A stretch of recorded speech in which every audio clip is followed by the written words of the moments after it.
بسم اللہ الرحمن الرحیم۔ السلام علیکم ناظرین کرام، متحدہ قومی موومنٹ لندن کے بانی الطاف حسین نے ایک مرتبہ پھر پاکستان کے خلاف بات کرتے ہوئے بھارت کے وزیر اعظم نریندر مودی سے اپنی اور اپنے ساتھیوں کی سیاسی پناہ کی درخواست کر دی ہے۔ ناظرین کرام، رپورٹ کے مطابق لندن سے سوشل میڈیا پر نشر ہونے والی تقریر میں انہیں بھارتی وزیر اعظم سے درخواست کرتے ہوئے دیکھا گیا۔ سماجی رابطوں کی ویب سائٹ پر رواں ماہ کی 9 تاریخ کو جاری ہونے والے الطاف حسین کے ایک ویڈیو بیان میں انہوں نے کہا کہ اگر بھارت اور وزیر اعظم نریندر مودی مجھے اور میرے ساتھیوں کو بھارت آنے کی اجازت دیں اور سیاسی پناہ فراہم کریں تو میں اپنے اور اپنے ساتھیوں کے ساتھ وہاں آنے کو تیار ہوں، کیونکہ میرے دادا وہاں دفن ہیں، میری دادی وہاں دفن ہیں اور میرے ہزاروں رشتہ دار بھارت میں مدفون ہیں۔ میں ان کی قبروں پر جا کر فاتحہ کرنا چاہتا ہوں۔ ناظرین کرام، اپنی تقریر میں الطاف حسین نے بھارتی حکومت کو یقین دہانی کرائی کہ اگر انہیں سیاسی پناہ نہیں دی جاتی تو وہ وعدہ کرتے ہیں کہ وہ کسی سیاست میں مداخلت نہیں کریں گے۔ ناظرین کرام، واضح رہے کہ اس ویڈیو کے علاوہ سوشل میڈیا پر ان کا بھارتی میڈیا کو دیا گیا ایک انٹرویو بھی زیر گردش ہے، جس میں وہ نہ صرف سیاسی پناہ کی بات کر رہے تھے بلکہ پاکستان مخالف اور پاکستانی اداروں کے خلاف بھی بات کر رہے تھے۔ ناظرین کرام، الطاف حسین برطانوی شہری بھی ہیں اور گزشتہ 27 برس سے برطانیہ میں مقیم ہیں، تاہم وہ برطانیہ سے بیٹھ کر پاکستان میں اشتعال انگیز تقریر کرنے کے کیس میں اس وقت ضمانت پر ہیں۔ یہی نہیں بلکہ وہ برطانیہ میں 2 مرتبہ گرفتار ہو چکے ہیں۔ ایک مرتبہ انہیں منی لانڈرنگ کی تحقیقات کے سلسلے میں گرفتار کیا گیا تھا اور دوسری مرتبہ انہیں موجودہ کیس میں حراست میں لیا گیا۔ ناظرین کرام، یاد رہے کہ گزشتہ ماہ 10 اکتوبر 2019 کو برطانوی پولیس نے 2016 میں برطانیہ سے بیٹھ کر پاکستان میں نفرت انگیز تقریر کرنے سے متعلق تفتیش میں الطاف حسین پر دہشت گردی کی دفعہ کے تحت فرد جرم عائد کی تھی۔ فرد جرم عائد ہونے کے بعد بانی MQM کو حراست میں لے لیا گیا تھا۔ بعد ازاں ویسٹ منسٹر مجسٹریٹ کی عدالت میں پیش کیا گیا تھا، جہاں کراؤن پروسیکیوشن سروس کی عدالت نے الطاف حسین کو مشروط ضمانت دی تھی۔ ناظرین کرام، ان شرائط میں الطاف حسین پر برطانیہ یا بیرون ملک عوام کے لیے social media, radio, T V اور انٹرنیٹ کے ذریعے کسی بھی قسم کا آڈیو یا ویڈیو پیغام نشر کرنا اور پاکستان کی سیاسی صورتحال پر بات کرنے کی پابندی شامل تھی۔ بعد ازاں ان کی ضمانت میں پھر توسیع کر دی گئی تھی۔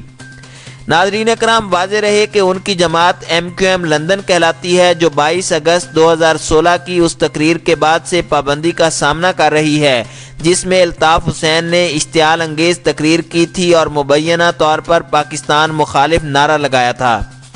پاکستان میں موجود متحدہ قومی موومنٹ MQM ہے اور اس نے اشتعال انگیز تقریر کے بعد اپنے قائد الطاف حسین سے لا تعلقی کا اعلان کیا تھا۔ ناظرین کرام، واضح رہے کہ گزشتہ دنوں بانی MQM Altaf Hussain London central criminal court سے ویڈیو لنک کے ذریعے جج کے سامنے پیش ہوئے تھے۔ ان کے ٹرائل کی تاریخ مقرر تھی، تاہم اس معاملے کی ابتدائی سماعت 20 مارچ 2020 کو ہوگی، جبکہ ٹرائل 1 جون سے شروع ہوگا۔ ناظرین کرام، 10 اکتوبر کو کیس کے ٹرائل کے لیے پاس ہونے کے بعد آج الطاف حسین اولڈ بیلے کے نام سے مشہور کراؤن کورٹ میں ویڈیو لنک کے ذریعے جسٹس سوینی کے سامنے پیش ہوئے۔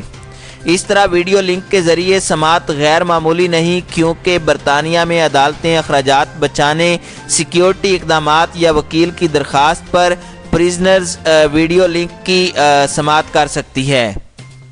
ناظرین کرام، واضح رہے کہ 11 اکتوبر کو کراؤن پروسیکیوشن سروس نے الطاف حسین کے خلاف اگست 2016 میں اپنی تقریر کے دوران دہشت گردی کی حوصلہ افزائی پر انسداد دہشت گردی ایکٹ 2006 کی دفعہ 2 کے تحت فرد جرم عائد کی تھی۔ اگر الطاف حسین پر جرم ثابت ہوا تو ان پر جرمانے کے ساتھ ساتھ انہیں 15 سال قید کی سزا کا سامنا کرنا پڑ سکتا ہے۔ ناظرین کرام، یاد رہے کہ گزشتہ ماہ برطانیہ کی پولیس نے مبینہ طور پر نفرت انگیز تقاریر سے متعلق کیس میں MQM کے بانی الطاف حسین کی ضمانت میں توسیع دی تھی۔ ضمانت میں توسیع کی اس سماعت کے بعد پولیس اسٹیشن کے باہر صحافیوں سے گفتگو کرتے ہوئے الطاف حسین نے کہا تھا کہ مجھے برطانوی قانون پر بھروسہ ہے، میں نے کچھ غلط نہیں کیا اور مجھے کسی چیز کا ڈر یا خوف نہیں۔ ناظرین کرام، خیال رہے کہ جب تک الطاف حسین ضمانت پر ہیں ان پر گھر سے باہر نہ نکلنے کی شرائط لاگو ہیں۔ اس سے قبل رواں برس جون میں بانی M Q M Altaf Hussain کو مبینہ طور پر نفرت انگیز تقاریر سے متعلق تفتیش کے سلسلے میں لندن میں ان کی رہائش گاہ سے گرفتار کیا گیا تھا، تاہم بعد ازاں تفتیش سے متعلق الزامات عائد کیے بغیر ہی برطانوی حکام نے انہیں ضمانت پر رہا کر دیا تھا۔ ناظرین کرام، واضح رہے کہ لندن میں رہنے والے ایم کیو ایم کے بانی الطاف حسین 27 سالہ خود ساختہ جلاوطنی کے دوران مختلف انکوائریز کا سامنا کر رہے ہیں اور انہیں پہلی مرتبہ 3 جون 2014 کو منی لانڈرنگ سے متعلق تفتیش کے دوران گرفتار کیا گیا تھا، لیکن بعد ازاں انہیں ضمانت پر رہا کر دیا گیا تھا۔ 2016 میں برطانوی حکام نے منی لانڈرنگ کی تحقیقات ختم کر دی تھیں اور انہیں وہ رقم واپس کر دی تھی جو 2014 کے دوران الطاف حسین کے گھر اور دفتر پر مارے گئے چھاپوں کے دوران برآمد ہوئی تھی۔ یہی نہیں بلکہ الطاف حسین کو ایم کیو ایم کے رہنما ڈاکٹر عمران فاروق کے قتل کی تفتیش کے دوران بھی سوالات کا سامنا کرنا پڑا تھا۔ ناظرین کرام، واضح رہے کہ عدالت کی جانب سے الطاف حسین کی میڈیا کوریج پر پابندی عائد کرنے کے علاوہ 22 اگست کو کراچی پریس کلب پر کی گئی اشتعال انگیز تقاریر کے بعد پاکستان میں ان کی پارٹی کو ان سے لا تعلقی کا اعلان کرنا پڑا تھا۔